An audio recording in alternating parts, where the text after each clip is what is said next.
little bit early, but hopefully that's okay. The quote for today is by somebody unknown. How about that? Laughter is the music of the world. Laughter is the music of the world. That's pretty cool, huh? And this is from Rev Raymont, who says, a recipe for possibility. A recipe for possibility. It is childish to eat primarily only to please your tongue. It is childish to eat primarily only to please your tongue. And this is by Mokokoma Mohonoana.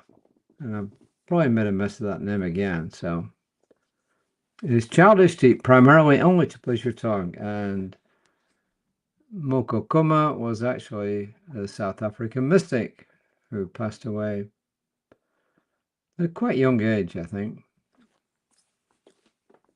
And Ernest Holmes in It's Up to You says, feed your mind with nourishing thoughts, just as you feed your body with nourishing food. Feed your mind with faith, hope, and enthusiastic expectancy. Replace every doubt with a faith stronger than the doubt, which is kind of common sense, right? It's on page 89, paragraph 4 of It's Up to You.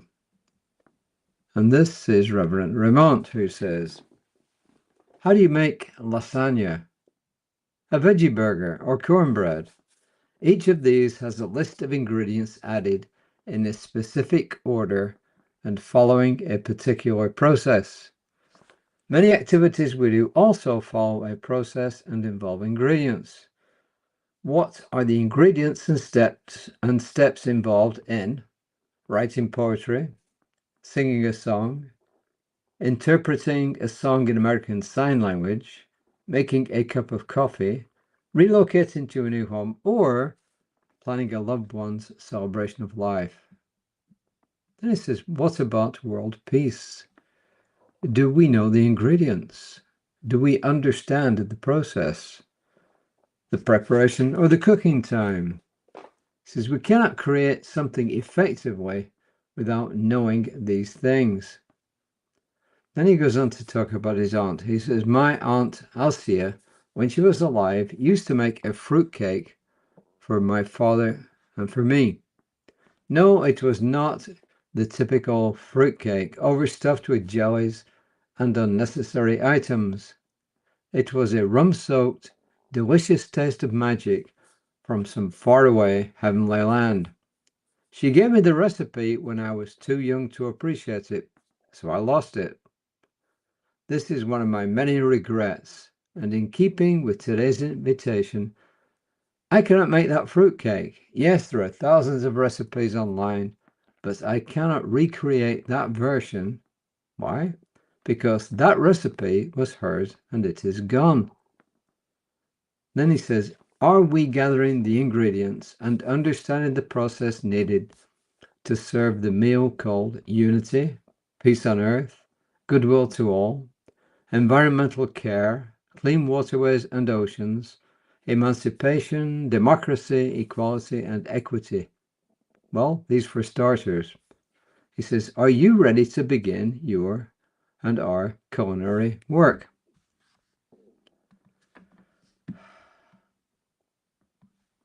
It doesn't take a lot of knowledge or ability to understand what he's saying. But do I know what's involved in world peace? Not everything, no, but do I know some of the things that I can do? Yep. I can have a positive attitude on life. I can express gratitude for what's there. And if I have the time and the ability to actually go online and the knowledge also to educate people about what it is that takes world peace, we can do some simple things. He mentions the environment as well here, so he's including that. Yeah, for starters, we can recycle. We can look at what we can recycle. In the area where I live, we have a pretty good recycling system. What really gets recycled, I don't know. The local grocery store accepts plastics. Can they recycle them? I don't know. They claim they can do, but I can do my bit by, and we do, by taking our plastic, especially plastic bags, back to the grocery store. What could the grocery store do? Well, it could encourage people to use their own bags. If you go to Europe, you pay if you want to use a store bag. People take their own. He cuts down on plastic use. That's just a for instance. You can actually, if you are in a position where you can need one and use one, a compost heap instead of just throwing old food in the garbage. Yeah, those are examples. Unnecessary lights in the house, that kind of stuff. So, yeah, one thing we can do for starters is actually to start looking after the environment. And when we look after the environment, we will find it naturally spreads to other things. I really don't want to get in a preachy mood. You understand what he's saying, and it's up to each of us to decide, hey, what can I do? How about this? What can I do personally to make the world a little bit of a better place? And that is where I think we should all start. What can I do in my own way to make the world a little bit of a better place? And then he uses the word Yeshua, which is commonly translated as Jesus. Today, modeling my actions with Yeshua, I feed the 5,000. In case you're not familiar with the Christian Bible, there's a story in about Jesus feeding the 5,000, kind of magically. He says, I offer them a place of peace, health, harmony, joy, and gratitude, and all are well. So I would say I do my bit. Pick your own affirmation. Look out for my colleague, Reverend Lisa, tomorrow, 9:15. Look out for me tomorrow evening. And you'll find me wherever you find me on social media, and you'll find Reverend Lisa on Creative Life Spiritual Center's Facebook page. And I believe she also publishes this to her own YouTube channel. And ditto, I've got a YouTube channel, and you'll find these on there as well. So my prayer for each and every one here is that you're able to spend a little time each day in quiet time. Just let the world go. Just let things be.